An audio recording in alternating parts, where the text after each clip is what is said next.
Hello Scorpio friends, I'm Annie Botticelli and welcome to my Scorpio June 2022 Astrology MustKnows Horoscope Forecast. Definitely go to anniehelpsyou.com. That's the interface for all the free goodies I make for you each month, including written horoscopes.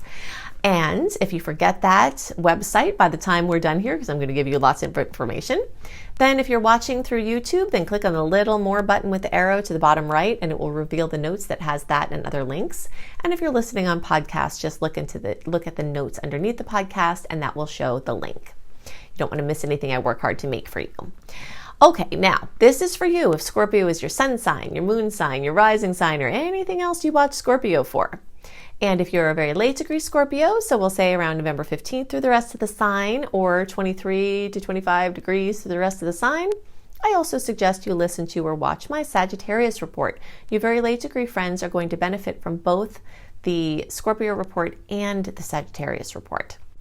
Okay, so first big must know for Scorpio is you are still having your sector of relationships highlighted. Now, this is really highlighted from the perspective of the Scorpio-Taurus eclipses, which I talk more about in the April and May reports because that's when the eclipses were.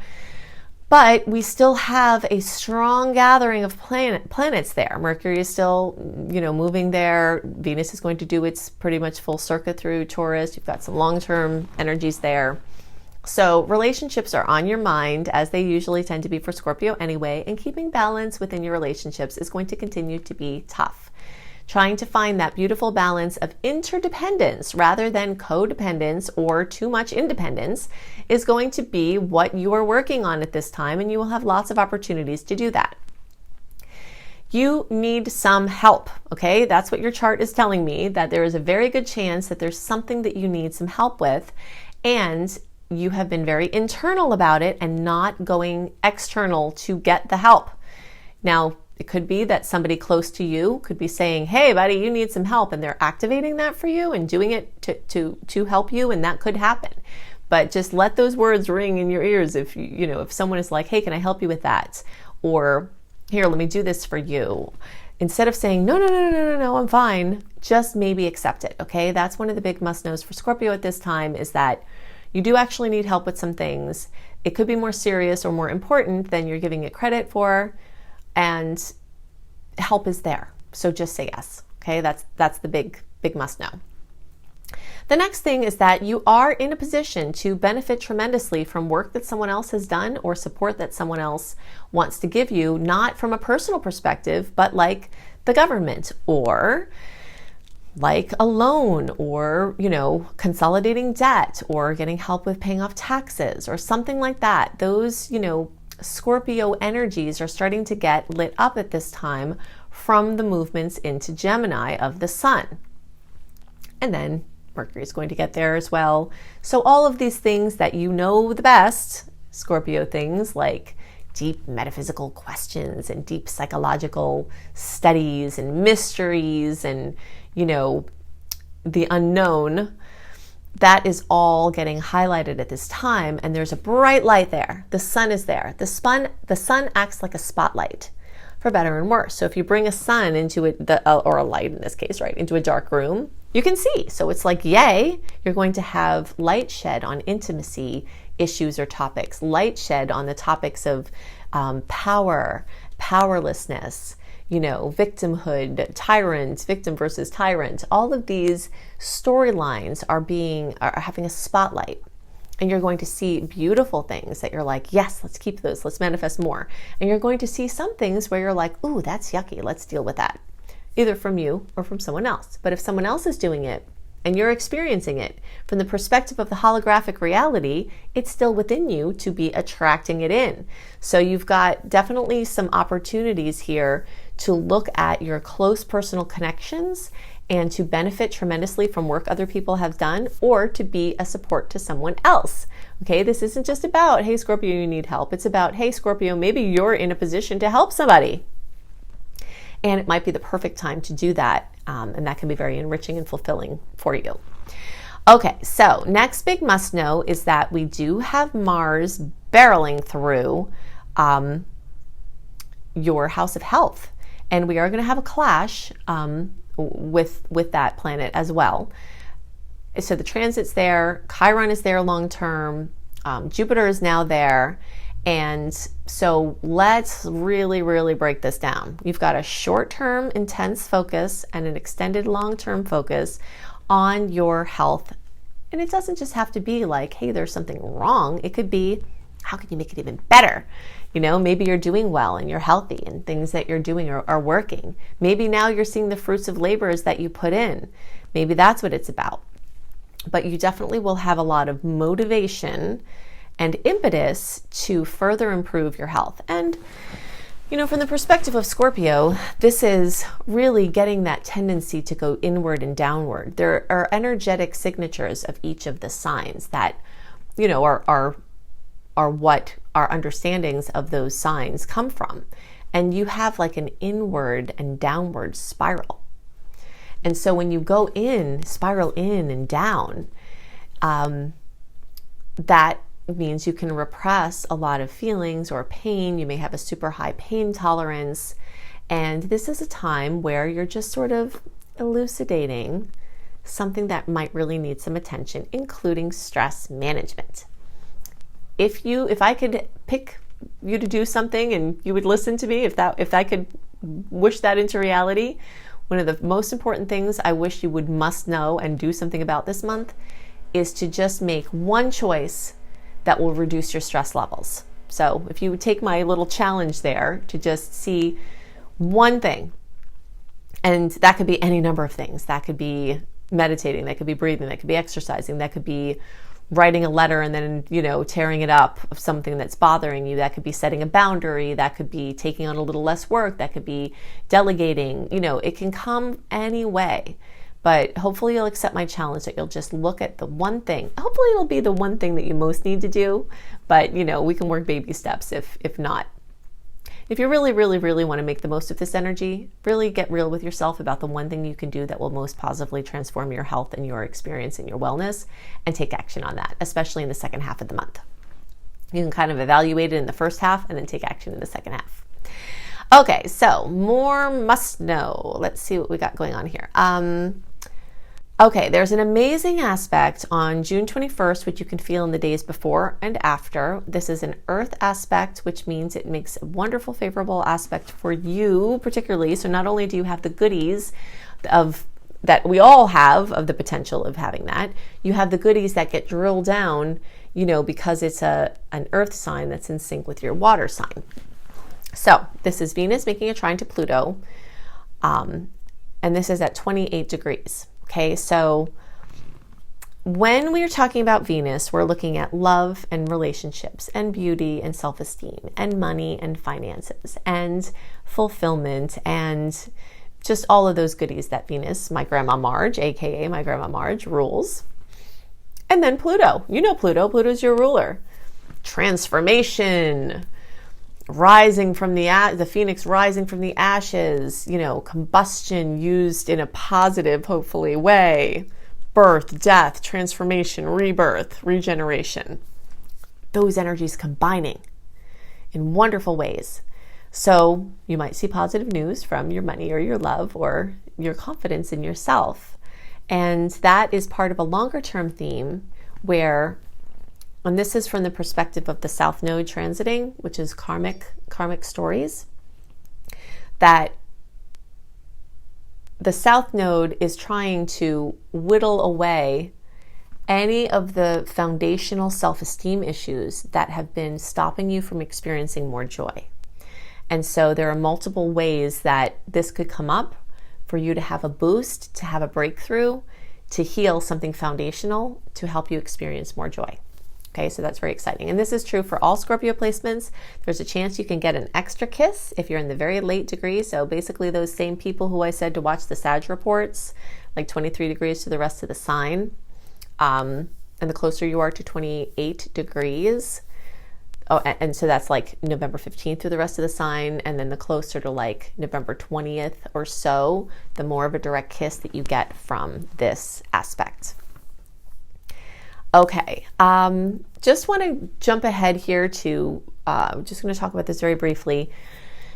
Your ruler Mars is a co-ruler for Scorpio, and Mars is going to go retrograde later in the year with the shadow period starting in September. We're going to talk a lot about this as we move forward, but I just want to remind you that June, July, and August is not in Mars retrograde, and you want to take full advantage of the fact that your ruler isn't going to be offline, okay? So anything that requires ambition, zest, follow through, persistence,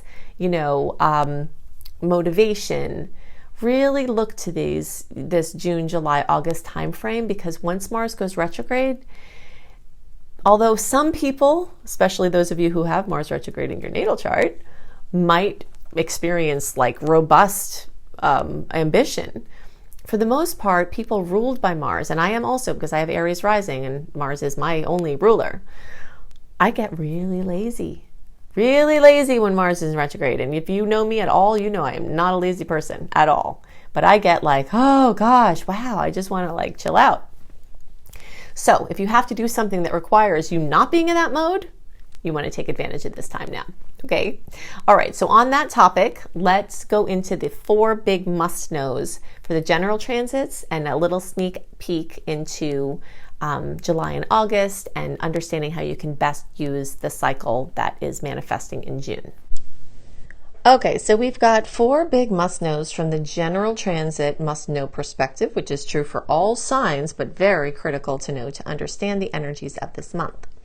The first big must-know is that our sweet versus salty ratio, as far as the aspects, are yay. Now, if you're not familiar with my little Annie terms here, sweet aspects are the ones where the planets are in harmony and tend to bring nice outcomes, and the salty ones are when the planets are kind of grouchy and they can bring nuisance events. So we've got almost double the sweet aspects compared to the salty ones. Again, this month, we've got a several month sequence where this has been happening, but June is the last month because July, it will start to favor the challenging aspects more over the sweet ones. So we want to soak this up while we can. Something else important about this, this ratio here is that even some of the few salty aspects or potentially salty aspects this month are ones that are conjunctions, which means they could go either way. A conjunction is a neutral aspect. It could be very positive or very challenging. And so even of some of these salty ones that are there, some of them could be super positive. And of the other ones that aren't conjunctions, they all have sweet aspects happening on the same day or very close to any of the remaining salty ones. So that's super positive for the general climate of this month. Of course, we know that general aspects, any particular ones of them, don't always drizzle down into our personal experience, but it's definitely an important piece to consider. The next big exciting must know is that eclipse heat of this season is fading. April and May were our big eclipses. Definitely look at my April and May horoscope reports, either through podcast or video on YouTube, to see where these areas, what areas of life for each of your signs might be affected, and some of the other themes that could be in the backdrop. You can check that out there. But what we're excited about here is that April and May can be super anxiety ridden in the way that change is coming, but you don't really know what it is. And you feel something's opening, but you're not really sure the details. And it's just sort of a time when the air is electric. You feel like you have your fingers stuck in a socket. And that is starting to fade in June. While we could have some very important eclipse related news and events come in, the biggest heat of the season will be behind us by this time, and we are celebrating that. The next big must know is that we've got a hybrid month this month. So we've got retrograde until around June 2nd, depending on your time zone. And with every day we move towards June 19th, that post Mercury retrograde shadow period will clear. So essentially, the first half of the month is retrograde and the second half is direct.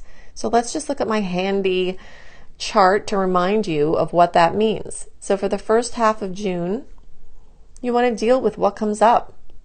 Not conjure things to do because you're not really sure clarity is still coming. You want to clear out clutter in your mind, in your relationships. The things that were swept under the rug, they're going to come out, so it's time to deal with them. And time to make new space for new projects and experiences. So you want to get those piles off your desk so that new projects can come in. You want to get those creative babies out, we're maybe not out yet because we're not quite in the launch zone yet. We'll talk about that in a second. But you want to get those creative babies finished up, polished up, edited, so you can send them out into the world. We've got an amazing time for last minute magic. So May and June is superb for leaving yourself unscheduled as possible, because last minute magic will come in and you're more likely to be able to say yes to an opportunity that comes if you're not super scheduled. And the things you schedule are probably going to shift or be called into question anyway, so it just makes sense. It's amazing to do research in this time. So let's say you want to do something at the end of June or July, August, when we're in our direct period. So we've got, June 19th through August 21st is our big direct period. And then the days leading up to June 19th, we're still in the retrograde. So you might want to wrap up these loose ends, do your research about the things you're going to do in this time, make your bookings, do your stuff then. A lot of times confusion, not being able to see very far ahead is a hallmark of the retrograde. And this is because you're not supposed to be making plans. You're supposed to be dealing with the things that come up. Being in the moment and not, having to worry about too much strategizing or planning, and just being in the now is always a good idea. But it's especially well indicated in the retrograde because it helps to prevent you from doing things that are better for the direct. If you're focused on this very moment, you're less likely to be doing the things that are better off in the direct flow. And it's a good time to honor the flow and not force things, okay? Now, sometimes we have to take the bull by the horns and get them out of the china shop, right? And for this activity, I suggest June 19th through August 21st. And as you get closer to June 19th, you'll feel these days will start to get, more open. It will be a gradual process through the month of changing. And so launches, your big creative baby that you polished up over here, bringing it out here. The things that you researched here, making the decisions about here, in the direct time. So basically, for those of you listening and not watching, I've got a visual here, and you can always see the visual component on YouTube if you're watching or listening through podcast. But, basically the things that you research in the retrograde, you can make your decisions about them in the direct. The things that you're talking about, just kind of experimenting with. This is another thing that's nice here in the retrograde, is experimenting. Things you're experimenting with can turn into agreements in the direct time. So the second half of June, all of July, and most of August is this time for the direct energy, launches, big decisions, agreements, investments, moves, brand new projects, clarity, future planning, pushing and initiating, and being a little bit more proactive in this time of direct. So June is a special month in the way that it will reflect all of these facets, and you'll see that switching over as the month goes on. Then we've got a red alert. Okay, so I'm an optimist. I'm a Sagittarius. I have a lot of Sagittarius in my chart. I see everything through the lens of how this can be good, even if it's challenging, how we can reframe something to improve our experience. And my work is very much focused that way. But if there's something you just really have to watch out for that's kind of nasty, I am going to also tell you that. And we do have one of those red alert aspects here. The aspect isn't actually until July 1st. But because it's Mars and Pluto, I see that influence be super strong 5 days before, 5 days after. It could be a little more than that, even a week. But so the whole end of June, when we've got some other really nice aspects going on, we still have this this challenging aspect to look out for. You don't want to antagonize a crazy person. You don't want to antagonize someone that's clearly out of control or having a hard time. You don't want to not be paying attention. You don't want to force things from the perspective of like an ego push. Like if you have righteous indignation about something and you're going to go battle with somebody who could be a formidable competitor, you don't really want to bring that at this time. And some people who you think are not formidable, competitors here, they might bring some fire that you're not expecting. So just be really careful in those days around the end of June and the beginning of July, because this is going to be a very strong influence. Don't let this make you concerned, too concerned. You just have to be more aware. And it definitely can cast a little shadow on some of the sweet aspects of the month, but it's only influencing there at the end. And we do have a lot of sweetness to help balance this out. Okay, so I've given you lots to work with to help you make the most of the energies this month and to help you understand the energetic patterns at work and play. And if you'd like more resources, I've got all of these here. You can additionally go to the little more button, the little arrow underneath the bottom right of the video. Click on that, and all of the links that I'm giving you here will be clickable, right? So if you're looking for reading options, including a beautiful, very detailed 45-minute audio of your birth chart for $33 from my brilliant husband, you can find that at anniebclarity.com. You can go to anniehelpsyou.com, sign up for my free email newsletter. This is where you can access running a free birth chart. This is where you access my 28-day in-depth virtual coaching program called Shine for free. This is also where you'll find tons of blogs, and you get lots of other perks for being on my newsletter list. If you're looking for written horoscopes by me, always up a month early, you can go to cozybysweetstarlight.com. If you haven't seen this site, go to it. It is so beautiful. We've got, me and my team have lots of amazing astrology-inspired blogs and healthy living blogs. We've got hypnosis for all the signs. We've got healing frequencies for all the signs. I've got the written horoscopes that I write. We have yoga for all the signs. So it's just a very beautiful, comprehensive site. If you're looking for free courses on how to manifest money and wellness, you can go to lumlife.com, my school, Luminous Life Multiversity, LUMLIFE. You can also find my astrology education courses here, including my behemoth of a master course called Becoming a Professional Astrologer Mastery Course, which you can fully utilize even if you don't want to be a professional astrologer, but it certainly will get you up to the level where you could be and show you how to make your business a success. And payment plans are available there too. Now, I've also got 2 books out and more on the way. Planetology, How to Align with the Natural Rhythms of the Universe. You will find this on the bookshelves in all major booksellers, including all the Books A Million, all the Barnes & Nobles. It's right there on the shelf. Plus, you can get it on Amazon and through any independent bookseller. And you can find Radical Prayer on Amazon, and you can order it anywhere as well. So I hope you have a wonderful month, and I'll see you next month. Bye.